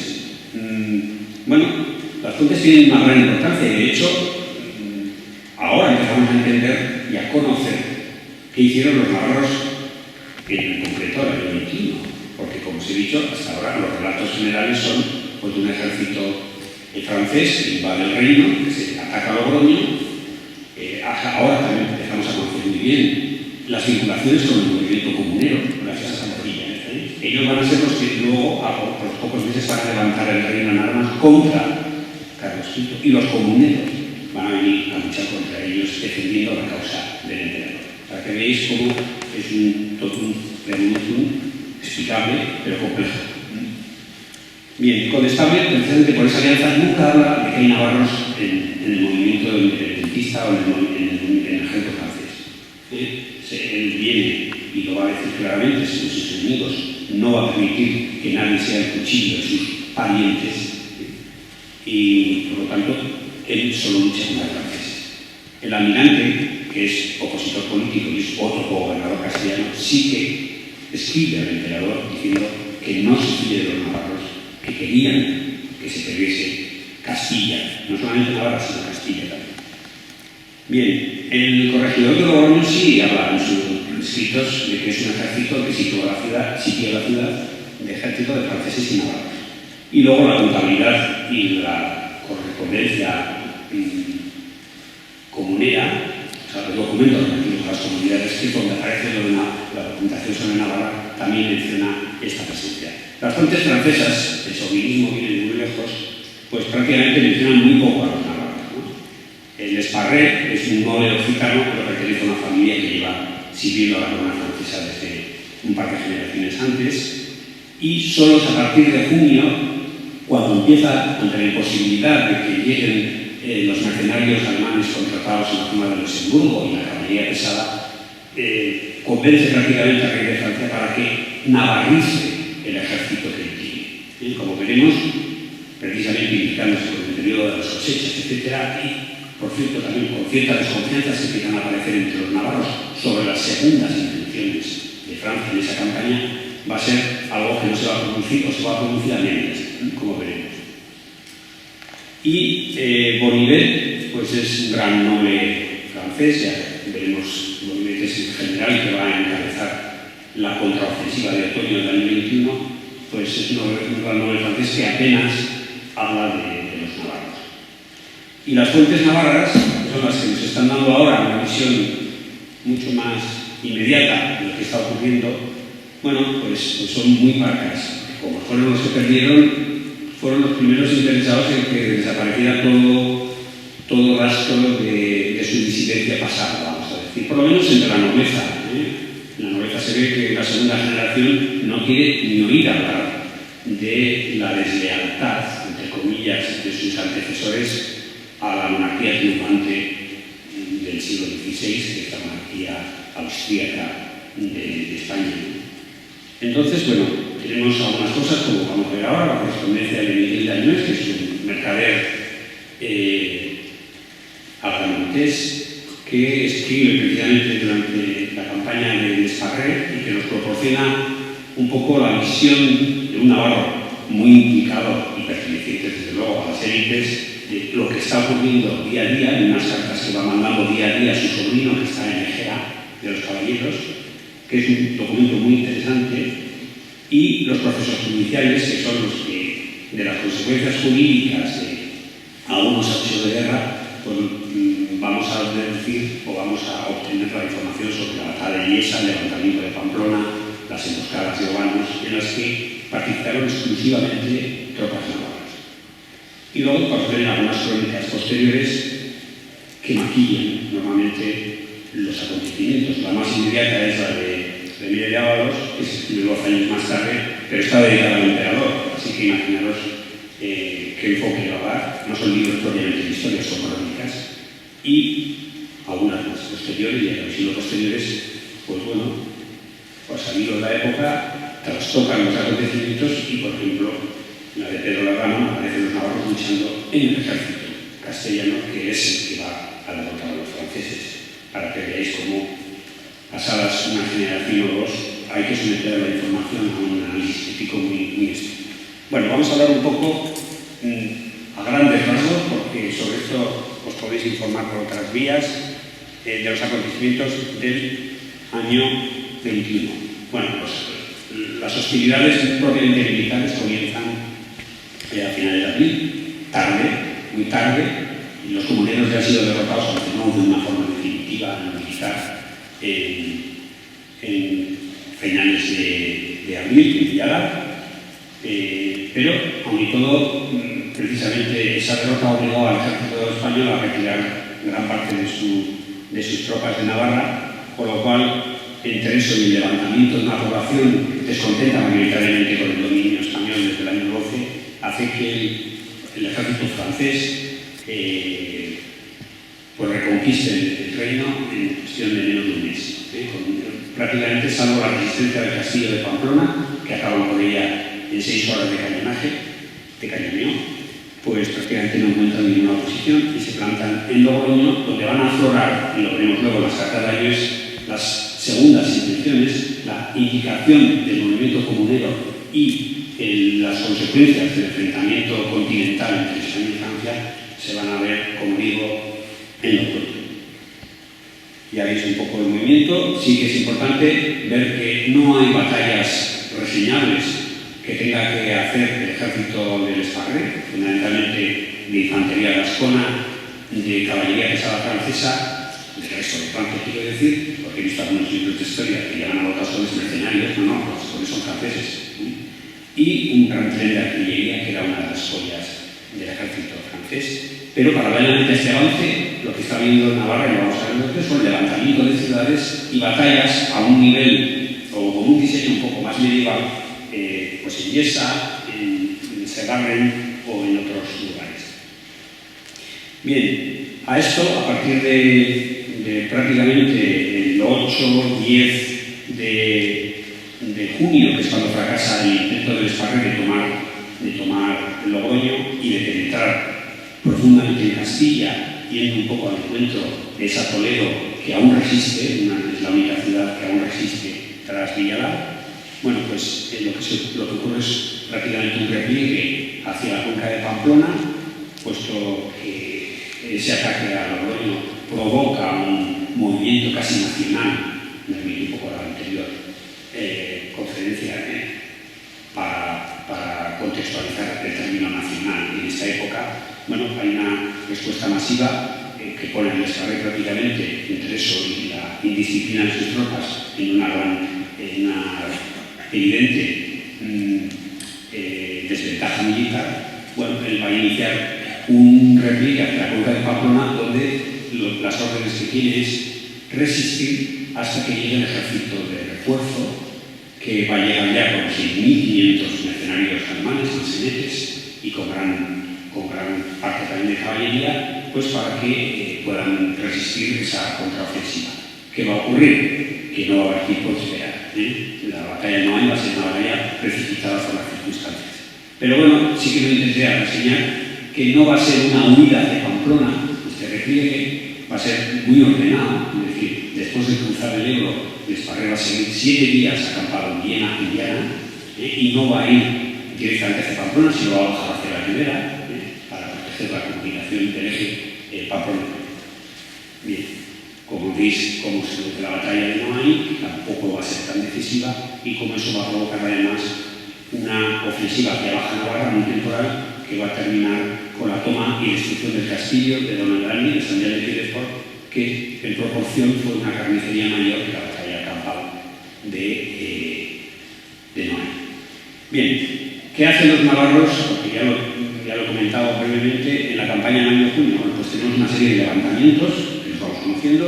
Don Apaleo y San Palé y Don Iván Egarasi, San Miguel de Piedefort, se levantan en cuanto el ejército del Esparré cruza el Alud. No sabemos qué élites ni quién lo encabeza. Pamplona sí, Pamplona no es tomada por el Esparré. Pamplona se levanta en armas, expulsa a la guarnición, salvo la del castillo, y precisamente aquí hace que el Esparré juegue sus privilegios y fueros antes de darle entrada en la ciudad. Me permitís un inciso, y es que efectivamente estamos en un sitio emblemático para estos acontecimientos del año 21, y en este mismo lugar donde estuvo la Casa de Terrado, actualmente ahora está la Casa de Cultura, es donde Pamplona, casi todo el reino con él, juraron al Esparré como lugarteniente del rey de Navarra, porque venía con un papel muy ambiguo, venía como lugarteniente del rey de Francia y del rey de Navarra, de los dos, y por lo tanto, bueno, merecería también pues, un acontecimiento como eso tuviera algún tipo de reflejo en el externo de una placa en este mismo edificio, como hay, por ejemplo, en una pared cuando Baja Navarra juró a este mismo rey. Bien, Tafalla también se levantan armas. Cuando llega Pedro de Navarra con tropas que vienen desde Lumbier, él encuentra que la guarnición castellana, concretamente a la Besa, está sitiada en el castillo, lo ha levantado el regimiento. Estella Pizarra ocurre lo mismo, resiste el castillo, pero la ciudad se ha levantado con Felipe de Patrick y otra serie de notables estelleses, y se va conduciendo al ejército en retirada, porque hay cierta desbandada del ejército castellano. Va habiendo una serie de asaltos, desde nuestra perspectiva, muy suaves, porque no tiene interés en matar a nadie. Se trata de despojar a las tropas de su armamento y de su ropa, pues cubanos, Añorbe y Agarzuza. Y también, desde la Ribera, de una forma un poco autónoma y reviviendo sus rivalidades tradicionales, se producen desde Corella y Cintrónico, fundamentalmente, ataques hacia Alfaro y Calahorra, no Logroño como ponemos. Bien, hay una serie de batallas campales y, pues, como me he dicho, el Puente Villesa, protagonizada por Pedro Navarra y los Xavier, los hijos de Xavier, eso dice la documentación. En Legaria, posiblemente, de la de Medrano, protegiendo Estella, en Cegarren, contra beamonteses y guipuzcoanos soñacinos, y finalmente no hay la gran batalla campal de la conquista, en el que las tropas navarras están lideradas por el joven Pedro de Navarra, hijo de Mariscal. Luego tenemos la defensa del Pirineo, que también van a participar los nobles más activos del bando legitimista. El contraataque de otoño se produce cuando ese ejército que tenía que haber llegado a reforzar a Noain llega por fin, que es finales de septiembre. El transporte de la artillería es muy problemático, la infantería alemana avanza muy lenta, pero se produce ese ataque que iba a ser directo hacia Pamplona, intentando repetir la reconquista del reino tan fácilmente como lo fue en mayo, pero que finalmente, con un miedo que le entra a Bonilla, pues bueno, se desvía hacia Guipúzcoa y culmina con la toma del castillo y villa de Hondarribia. Como es al tema que dedico mi próximo libro, que va a aparecer el mes que viene, no voy a insistir mucho en ello. Bien, bueno, en esta campaña pues tiene una serie de ataques del castillo donde participan los navarros, Arpiñón, Ameyur, que se recupera, es el único castillo que el Esparrer no pudo recuperar en la campaña de mayo, y Lumiranzu, es decir, de Ovia, se hace el sitio y conquista de Hondarribia, donde los navarros sí son mencionados como activos, empezando porque su rey está allí, esta vez sí está presente, y el regreso a sus cuarteles de invierno cuando se ve que la ofensiva que se les ha prometido tras Hondarribia no se culmina y se posterga un poco a primavera. Bien, en ese momento pues también se produce la represión de la disidencia. Hay muchos exiliados que tienen que irse a Aragón para la protección de los pueblos de Aragón, sobre todo las élites eclesiásticas y políticas. El bando militar está, como digo, al otro lado de los Pirineos.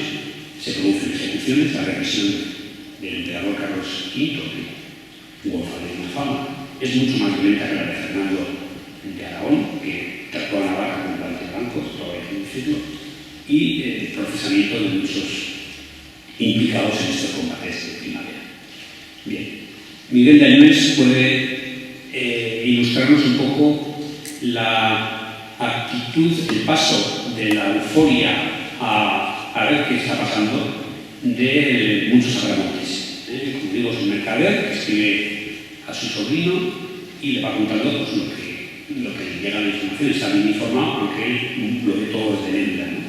Son cartas desde el 18 de mayo hasta el 16. Bueno, pues si veis la actitud, lo vais a ver muy claro. En mayo 18 escribe: entran por donde Roncal y por Mayún y por San Juan, por muchas partes, tanta gente que no hay número, y traen tanta provisión y tanto dinero y justicia, que todos de ellos, Sangüesa, Cáceres y Pienzo, con el señor Pedro de Navarra, hijo del señor Mariscal, se levantaron por el rey don Enrique ayer. Olite, Tafalla y todo el reino se haya levantado por todas las montañas por el rey don Enrique. Poco después, las cartas van cambiando de tono y dice: yo estoy con el temor de que esta gente francesa, acabado que haya lo del castillo de Estella, lo que iniciado, den en Castilla o en Aragón, y nadie puede saberlo cierto qué van a llevar. Es decir, se empezaba a vislumbrar un segundo plan del ejército francés. Bien, lo mismo ocurre con lo que conocimos de la actitud de las ciudades navarras, en este caso de dos de ellas, la otra sería Estella escribe al rey reclamándole el reino. Tiene que venir él, porque si no lo ven, los navarros no ven muy claro qué está ocurriendo. Y dice, nos suplicamos muy humildemente que os plazca venir en persona, que haciéndolo las piedras, las montañas y los árboles se pondrán a nuestro servicio. Ya veis que son como muy políticos. Y Pamplona, poco después, prácticamente decir lo mismo. Os informamos de que todos los de este reino os esperan como el sol en un día oscuro. Y estamos convencidos que si venís aquí, todos los enfrentamientos entre navarros cesarán y sentirán pavor todos los que no deseen serviros. Es decir, la reclamación de la presencia del rey, que al final no se produjo, bueno, pues se ve que a finales de mayo era una exigencia del reino, prácticamente. Y también lo vemos por las propias expresiones de Enrique II, que es un joven de 18 años como el general. Ese resentimiento que va a evidenciar en cartas del año 23 y del año 26. El año 23 le escribe al propio Francisco I diciéndole que él se puso en un deber por la recuperación de su reino y que le hizo saber al Esparrer muchas veces que él quería venir al reino con sus tropas y ponerse a la cabeza de la recuperación del reino, pero que el rey cristianismo no se lo permitió. Eso está comprobado porque tenemos la correspondencia con el rey de Francia que en ese momento lo está reclamando en la corte, algo que no podemos entender desde el punto de vista estratégico. Puede tener varias explicaciones, es verdad. Una idea de que no arriesgarse a que el rey caiga en manos del ejército enemigo, como le pasó con el mariscal, porque se descabeza la causa. Pero también otro tipo de sospechas, ¿no? Porque no deja de cabezar esa recuperación al propio rey. Y en el año 26, el comendador Ochoa de Sasaba, que es quien ha negociado la entrega de Francisco I de su cautiverio de Madrid y su intercambio por los infantes, va comentando qué va diciendo el rey de Navarra en la corte. Dice que intentará de nuevo conquistar ese reino, cree que los navarros se levantarán a su favor tan pronto como lo vean en persona y asegura que lo habrían hecho así cuando Desparré lo invadió si hubieran visto sus armas en vez de las de Francia en su tienda y en las puertas. Y él dice que si no hubieran encontrado Logroño, él seguiría siendo todavía rey de Navarra. Es decir, sí se ve un cierto regimiento y una señal de los errores que pudo tener el Desparré a la hora de reconquistar el rey. Bien, conclusiones. Creo que me gusta el tiempo.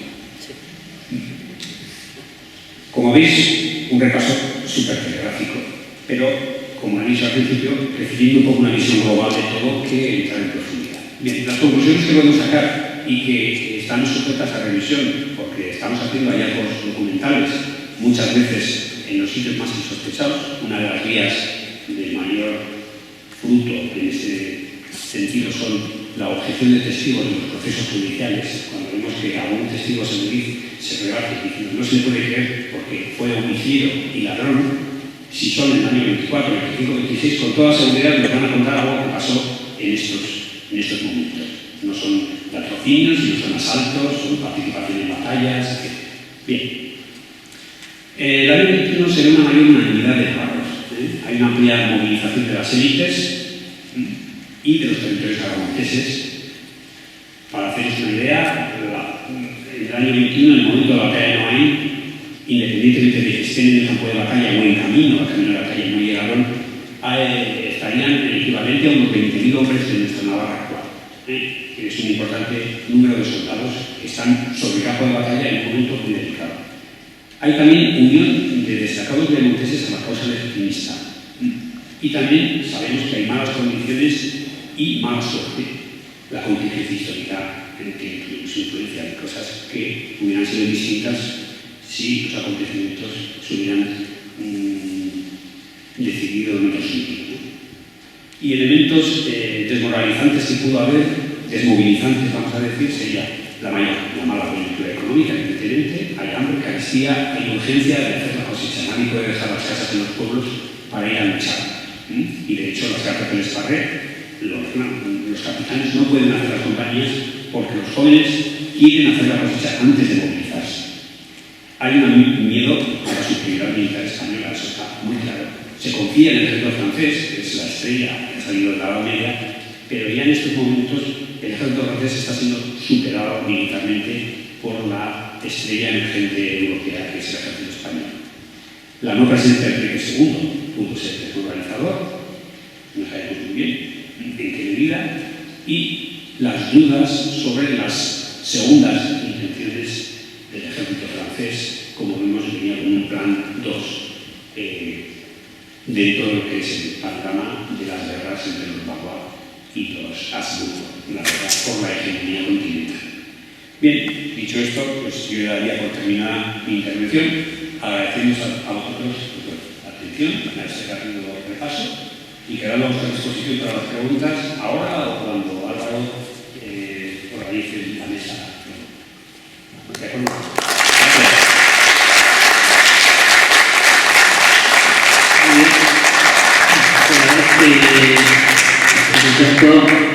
Sergio, muchísimas gracias por esta visión global, que como siempre ha sido tan clara como elocuente. La verdad es que da siempre gusto escucharte hablar por la claridad, ¿no?, que transmites en tus charlas. Bien, yo solamente quería comentar una pequeña cosa y luego paso el turno a ver si alguien quiere hacer una pregunta o la paso para después.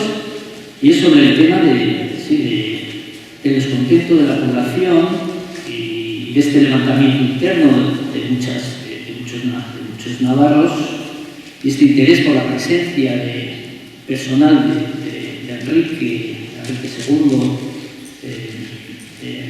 en Navarra, en base a la documentación que conocemos externa de embajadores que estuvieron en la corte de los Austria, primero de Fernando el Católico, después de Carlos V, en fechas claves como 1512 y 1521, que avalan lo que comentas, y embajadores de territorios como Florencia, como Francisco de Piccharini, que en 1512 comenta que la mayor parte de navarros querían la vuelta de sus recursos naturales, año clave, y posteriormente, en este año tan clave de 1521, el embajador veneciano, que está en la corte de Carlos V en España, en sus informes, y también recoge que la mayor parte de los navarros, en 1521, querían el regreso de su rey natural,